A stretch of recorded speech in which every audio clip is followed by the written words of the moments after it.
Assalamualaikum warahmatullahi wabarakatuh, Sobat Henis Channel dimanapun Anda berada.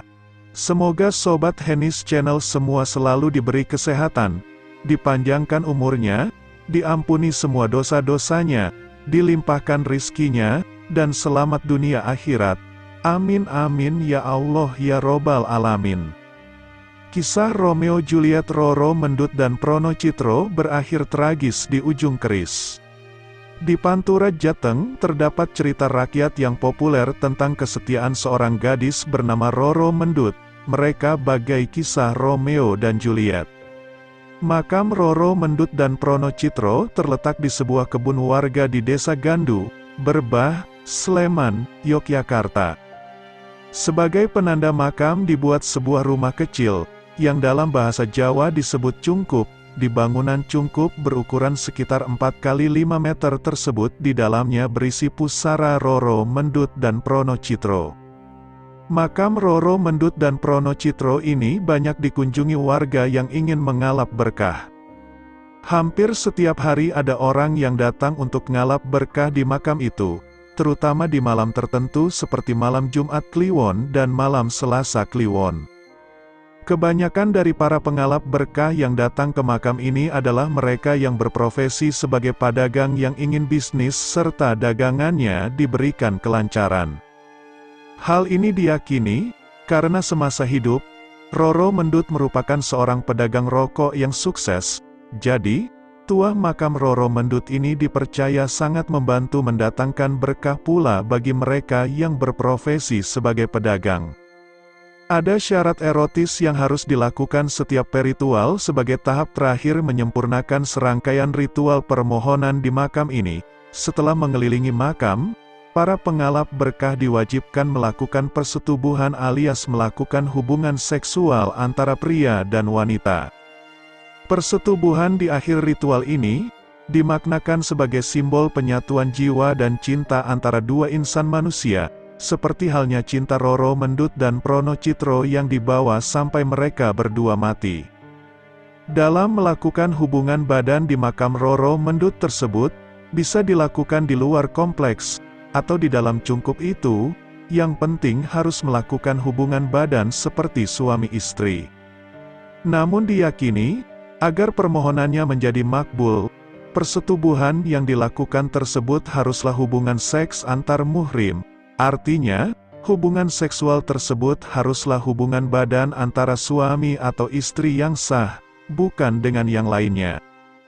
Siapa sebenarnya Roro Mendut sampai peziarah punya keyakinan seperti itu?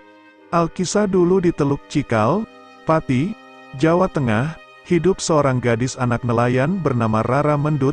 Ia seorang gadis yang cantik dan rupawan. Rara Mendut juga dikenal sebagai seorang gadis yang teguh pendirian. Ia sering menolak para lelaki yang datang melamarnya sebab ia sudah memiliki calon suami, yakni seorang pemuda desa yang tampan bernama Prana Citra, putra Nyai Singabrong, seorang saudagar kaya raya. Kecantikan Rara Mendut terdengar oleh Adipati Pragolo II, penguasa Kadipaten Pati itu bermaksud menjadikannya sebagai selir. Sudah berkali-kali ia membujuknya, namun Rara Mendut tetap menolak. Merasa dikecewakan, Adipati Pragolo II mengutus beberapa pengawalnya untuk menculik Rara Mendut. Akhirnya Roro Mendut diculik Adipati Pragola. Setelah kejadian itu, pasukan kerajaan Mataram menyerbu Pati. Para prajurit yang dikomandani Panglima Perang Mataram, Tumenggung Wiraguna, merampas harta kekayaan Kadipaten Pati, termasuk Roro Mendut. Tumenggung Wiraguna langsung terpesona saat melihat kecantikan Rara Mendut. Ia pun memboyong Rara Mendut ke Mataram untuk dijadikan selirnya. Tumenggung Wiraguna membujuk Rara Mendut untuk dijadikan selir, namun selalu ditolak. Sikap Rara Mendut yang keras kepala itu membuat Tumenggung Wiraguna murka. Ia mengatakan bahwa jika Roro Mendut tidak ingin menjadi selirku, maka sebagai gantinya harus membayar pajak kepada Mataram. Roro Mendut memilih membayar pajak daripada harus menjadi selir Tumenggung Wiraguna. Ia meminta izin untuk berdagang rokok di pasar. Tumenggung Wiraguna pun menyetujuinya. Ternyata, Dagangan rokoknya laku keras. Bahkan, orang juga beramai-ramai membeli puntung rokok bekas isapan Rara Mendut. Kemudian Roro Mendut bertemu dengan Prana Citra yang sengaja datang mencari kekasihnya. Prana Citra berusaha mencari jalan untuk bisa melarikan Roro Mendut dari Mataram. Pelarian Rara Mendut dan Prana Citra diketahui oleh Wiraguna. Pasangan ini akhirnya berhasil ditemukan oleh para prajurit Wiraguna. Roro Mendut dibawa kembali ke Mataram, sedangkan secara diam-diam, Wiraguna memerintahkan abdi kepercayaannya untuk menghabisi nyawa Prana Citra. Alhasil, kekasih Rara Mendut itu tewas dan dikuburkan di sebuah hutan terpencil di Ceporan, Desa Gandu, Sleman, Yogyakarta. Roro Mendut ditunjukkan tempat Prana Citra dikuburkan. Ia berteriak histeris di hadapan makam kekasihnya. Berderai air matanya melihat makam Prono Citro. Ia menarik keris milik Tumenggung Wiraguna yang terselip di pinggangnya. Rara Mendut kemudian berlari menuju makam kekasihnya. Setiba di makam Prana Citra, Roro Mendut bunuh diri. Ia menikam perutnya dengan keris yang dibawanya. Tubuhnya roboh dan tewas di samping makam kekasihnya. Mereka akhirnya dikuburkan dalam satu liang lahat. Kisah Roro Mendut versi lain. Roro Mendut, kisah kecantikan yang membuat petaka. Masih ingatkan dengan kisah Roro Mendut, yang kabarnya sempurna sebagai seorang wanita, cantik, seksi, sensual, cerdik, pintar berasal dari kampung nelayan di pesisir Kadipaten Pati, Kabupaten Pati sekarang. Namun, kecantikan yang dimilikinya justru membawa petaka. Kisah cintanya dengan Prono Citro berakhir dengan kematian. Dikutip dari berbagai sumber, kisah cinta Rara Mendut dan Prono Citro terjadi sekitar abad ke-17 atau kurang lebih pada 1600-an. Zaman Kesultanan Mataram, di bawah kepemimpinan Sultan Agung. Roro Mendut, putri Adipati Pragolo, terpaksa hidup dalam kurungan Tumenggung Wiroguna setelah tanah kelahirannya direbut oleh Kerajaan Mataram. Ayahnya tewas dan dirinya menjadi rampasan perang. Wiroguna hendak menjadikan dirinya sebagai selir. Namun Roro Mendut menolak sekuat tenaga. Dia tidak hanya diam dan pasrah dengan nasibnya, namun justru sebaliknya. Dengan cerdik ia berjuang untuk keluar dan bergaul dengan masyarakat.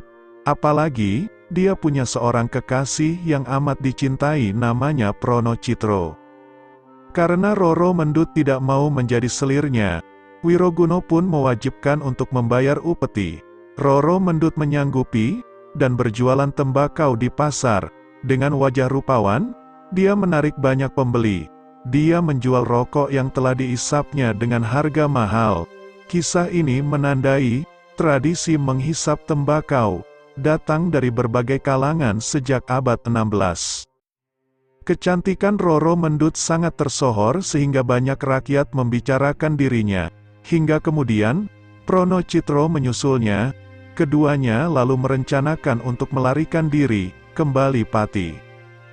Tentu saja Wiroguna tak terima. Wiroguna kontan murka, lalu mengirimkan pasukan untuk menangkap mereka berdua. Pada akhirnya, Prono Citro mati di tangan Wiroguna.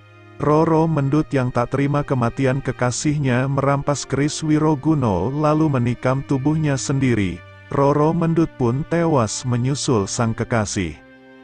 Kisah erotisme Rara Mendut dengan rokoknya dan kisah cintanya itu masih dikenal hingga saat ini. Namun, cerita cinta Roro Mendut dan Prono Citro, yang dikisah dalam salah satu cerita dalam Babat Tanah Jawi, teks Jawa kuno, sempat dipertanyakan apakah cerita nyata atau sekadar cerita mitos turun-temurun. Namun faktanya, ada sebuah makam yang diyakini sebagai makam Roro Mendut Prono Citro di Kebon Suwung Dusun Gandu, Desa Sendang Tirto, Berbah, Sleman. Dua makam ini terletak di tengah hutan kecil yang berada di tengah desa, terletak di sebelah selatan Jalan Wonosari KM 10. Arah jalannya tembus ke Prangwodanan dan Segoroyoso. Makam itu tak terurus, kumuh dan rusak di sana-sini. Makam itu berada dalam sebuah rumah kecil. yang dalam bahasa Jawa disebut cungkup berukuran sekitar 4 kali 5 meter. Kedua nisan makam kini telah ditumpuk menjadi satu sehingga tingginya mencapai 1 meter. Di atasnya ada kelambu dari kain kafan putih. Makam itu rusak dan tak terurus setelah sejak juru kunci makam meninggal dunia. Kondisinya tak terurus akibat terlanda bencana gempa bumi pada 2006. Meski demikian, makam ini masih saja didatangi para peziarah yang ingin mengalap berkah, terutama di malam tertentu seperti malam Jumat Kliwon dan malam Selasa Kliwon. Dari sekian banyak permintaan, kebanyakan dari para pengalap berkah yang datang ke makam ini adalah mereka yang berprofesi sebagai pedagang yang ingin bisnis serta dagangannya diberikan kelancaran.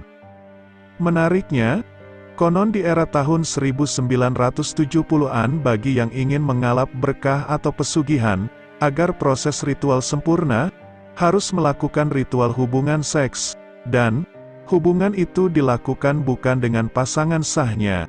Serangkaian ritual yang harus dilakukan mulai dari mengitari makam sebelum melakukan hubungan seksual, sebagai tanda bahwa ritual itu diterima. Konon bagi pelakon ritual bakal didatangi oleh sesosok perempuan cantik, dialah Roro Mendut.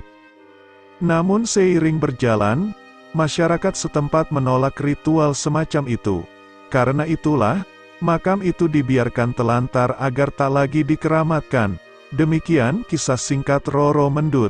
Terima kasih sudah menyaksikan video-video dari Henny's Channel. Semoga dapat bermanfaat.